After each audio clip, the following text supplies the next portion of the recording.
Good afternoon mga karangjo. So going to make a short video for today. So ayan po, gumagawa po tayo ng ng kulungan ng mga manok dito sa ating backyard.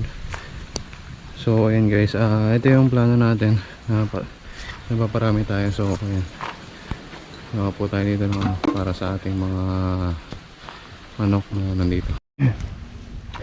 So ayan guys, may mix tayo dito ng ng heritage na BPR. Yan yung may pagkabulik na yan. Tapos ayun, hindi na siya hindi na siya yung saso pa rin to, pero kasahalo na yan.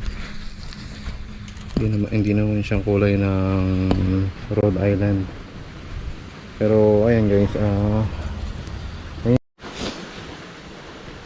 ayan guys, yung dalawa muna na breeder na egg layer na